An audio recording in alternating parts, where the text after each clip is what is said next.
Hi, friends. It's Lauren with hspjourney.com. So nice to have Bill Allen with us here again today. Thank you for joining us today, Bill. Thank you. Yeah, today we're going to be talking about a super wonderful topic, which is sensitive men and communication tips. I loved all of these. I thank you so much for allowing us to just have you write for HSP Journey. It's wonderful to hear from a guy about communication tips. We love this. What, in your mind, are some of the top communication tips that you would offer our audience today? Well, I think that, as the article was talking about, making sure that you're listening when you're in a communication format with someone, you're going back and forth and so forth. I think it's kind of natural. Highly sensitive people actually make very good communicators.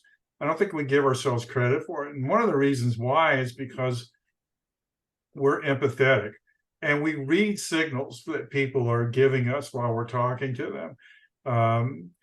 You can easily get in rapport with somebody. You'll know it. You'll feel it intuitively. But one of the things you want to make sure you're doing is that you're listening to what they're saying as well. And we do that.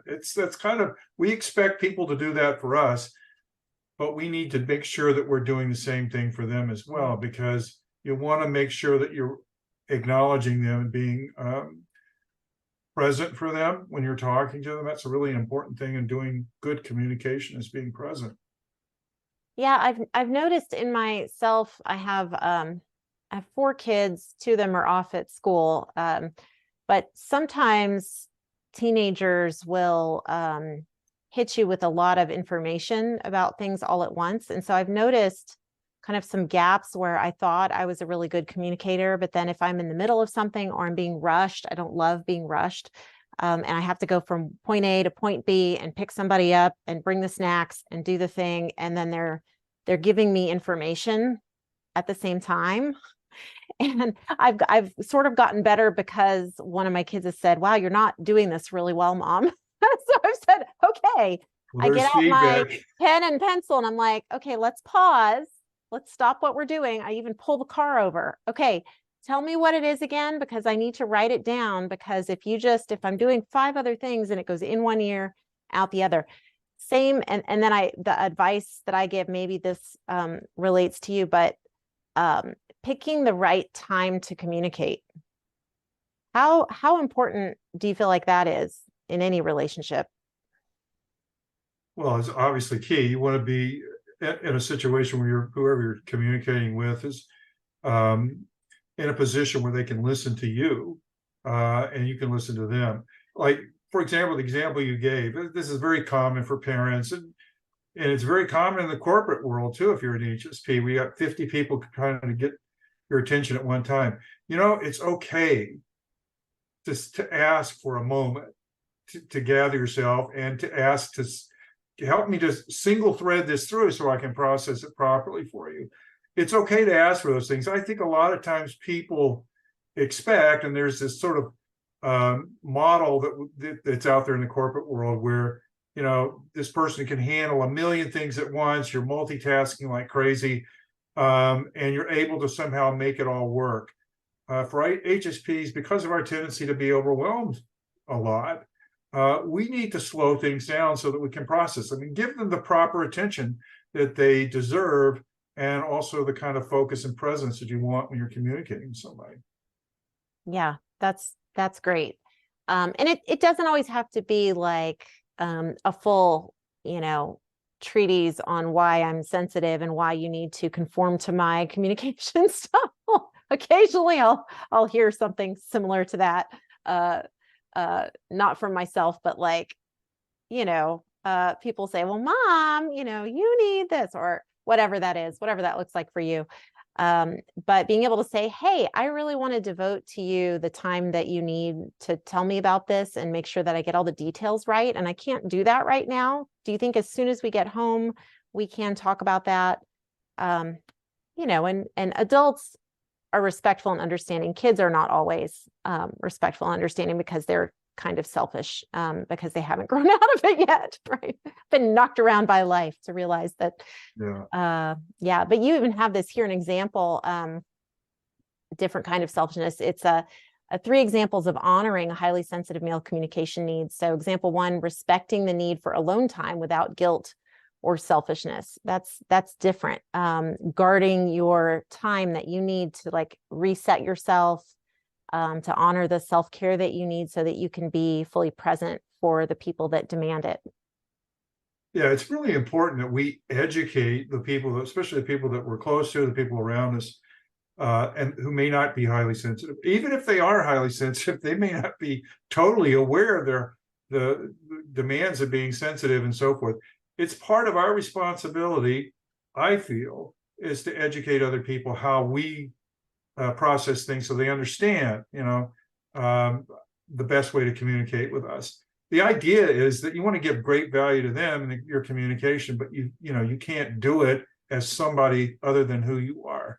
And as long as they understand what that is, that includes alone time too. Sometimes you just, hey, look, you know what? I need to go process this.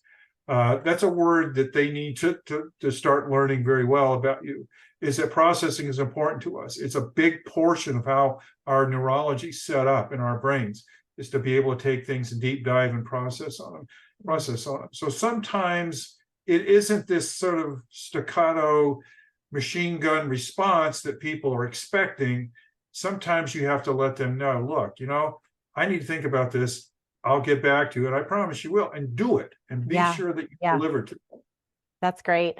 I was just, I listened to a little short webinar by a therapist talking about boundaries earlier today, and she dropped in the 24-hour rule, which I don't know who coined that, but it's a great tip for sensitive people, just family or work or anything. Like if it's an issue that doesn't need an immediate response, I know I benefit when I'm given the freedom to think about it for a day, and then, I can get back to you. And my husband and I have taken to kind of talk to each other this way, and hey, later, do you think that we could set aside some time so that we can talk about this issue? I don't want to talk about it now, but I just want to like drop a kernel of popcorn so that later we can pick it back up again and think about it. And so what happens then, even maybe throughout the day, or when you do have a little downtime, your mind might go to that topic, and you kind of pre-think before you even have a conversation with it.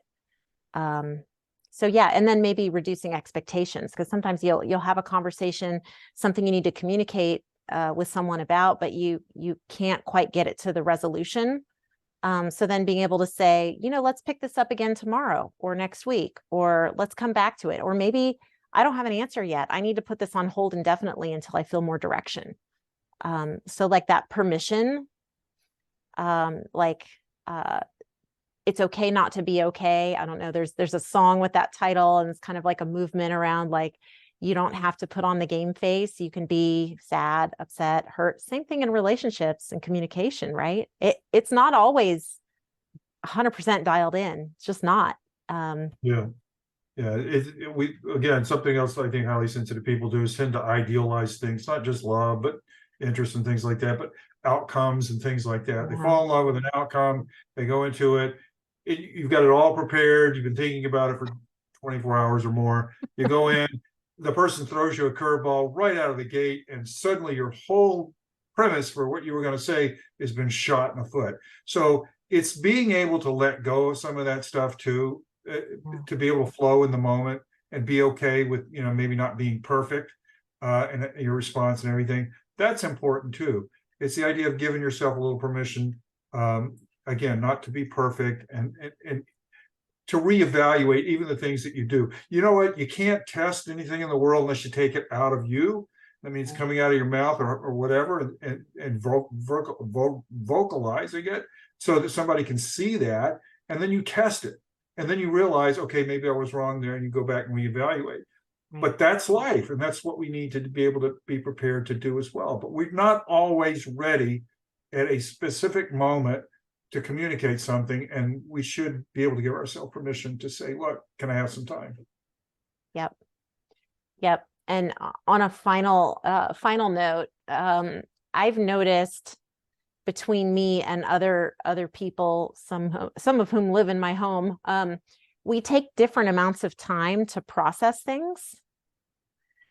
That's very frustrating. Like, I've experienced a lot of frustration with that, even that I tend to process things kind of speedily, and my partner processes a little more slowly. And so Right. um then it's like, I mean, you're not going to tell a family member, like, I give you the 24-hour rule, like you intend for them to get back to you. Like, it's not a business relationship, right? It's not hard and Exactly. fast. Like, how would you speak to that difference in processing time?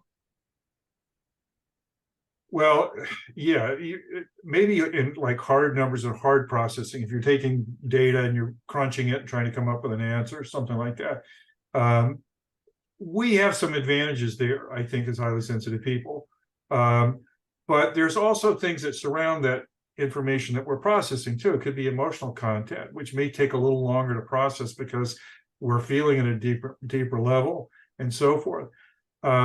The same kinds of considerations that we're asking for ourselves, we also need to get back to the world as well. Not everybody's going to get what we get. We're One of the things about being highly sensitive is being sensitively aware of the environment around us. I like to think of it in two ways. How we impact the environment is just as important as how the environment impacts us, which we tend to spend a lot of time on. But how we impact other people, and being aware of that, and being aware of how we interact with other people helps create more empathy, and generally, I think, supports communication, generally the kind of stuff that you want to have at a very deep level with other people. Yeah. Yeah, that's really great. That's really great. Even sensitive people can be rushed. We can be kind of selfish when it comes to getting the communication that we need. And we can put timelines on people that kind of aren't fair.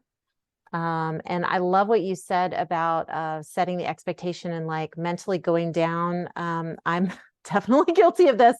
You envision the event and you see the people and you see how it's going, and there are a lot of pros to that. However, there are a lot of cons too, because sometimes you put a whole situation and a whole relationship or a myriad of things in a box with a set of expectations that, it just doesn't come with. And so, like, reducing expectations, not to have, low expectations in a sense of like negatively, like not expecting quality from people or things like that. But I often have such high expectations because I have processed the event. I've thought through it. I've seen it in my eye. I've heard the music that we're playing. I see us laughing. Whatever it is, all the different things. And then when it doesn't go that way, it's like you are set up to fail, and it will, it can kind of cripple you emotionally. So that is so astute what you said, just about being perfectionistic, if you will, and future casting too much. So that's really valuable. And here we're talking about issues that all sensitive people wrestle with. And so while there are some things that maybe are specific to highly sensitive men, I mean, so many things are just universals, right? Exactly. Exactly. Yeah. Well, almost all the things that affect highly sensitive men, with exceptions of some specific things that are related to gender and culture, they're shared universally with highly sensitive people, I think. Yeah. So good. So good to have you for a good conversation again. I just want to encourage you, if you're watching this and you haven't been over to Bill's website, thesensitiveman.com. There's a wealth of knowledge and information there. And he is also an author of 2 books about sensitive men that you can find on Amazon, and I'll put links there. Thanks so much again for taking time out of your busy schedule. And I just appreciate every conversation that we've had. It's so wonderful to talk to a fellow sensitive person and geek out. We really geek out, don't we? Yeah, we do. All right. Take care, Bill. Have a Take wonderful care. rest of your All right. day. All righty. Bye-bye.